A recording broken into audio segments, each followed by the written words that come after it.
King Midas ruled over the country of Phrygia, which is located in Asia Minor.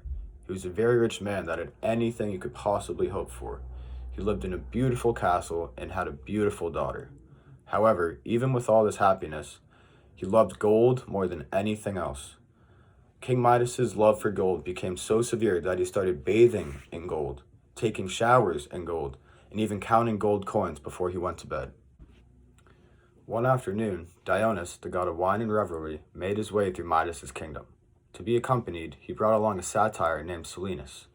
But on their walk, Silenus got tired and fell asleep in King Midas's rose gardens. King Midas went down to the rose garden to approach Silenus and offered for him to stay at the castle for a few days. King Midas was very generous, treated Silenus very well, and then returned him to Dionys, who told Midas that he could grant him one wish, and it could be anything that he could possibly think of.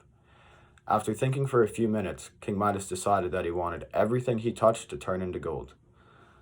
Silenus and Dionys made sure to warn King Midas of this very, very, very bold move, but he decided that's what he wanted. King Midas woke up the next morning, eager to see if his wish would come true. The first thing he does when he gets up is touches his bedside table, and it immediately turns into gold. He then starts running around his castle, touching anything from the bathtub, the doorknob, and even the carpet, which all, of course, turns into gold. Midas goes to sit down for breakfast and wants to smell a rose, but immediately when he reaches out to grab it, poof, turns into gold as well. When King Midas's daughter, who's beautiful, comes in the room, he can't even resist to do anything but give her a big hug. But what do you know? She turns into a statue. King Midas became very, very scared of the wish that he was granted and wanted Dionys to take it away for good. But Dionys caught wind of this and felt very bad for King Midas. There was only one way that this wish was going to be taken away. King Midas had to go down to the river, wash his hands, and then the gold would be gone for good.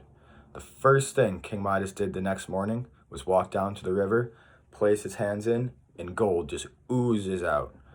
Now, right when he got back, he made sure to give his daughter a big hug and made sure to tell her how much he loved her. After this lesson, King Midas learned to be much more generous and understand that his fortune is more than most people will ever have in their lives. King Midas ruled over the country for many more years, but now people loved him 10 times more than they did in the past. He was very generous, helped people all the time, and made sure that once he passed away, he was going to be remembered for being a great leader rather than someone that was very greedy with his wealth.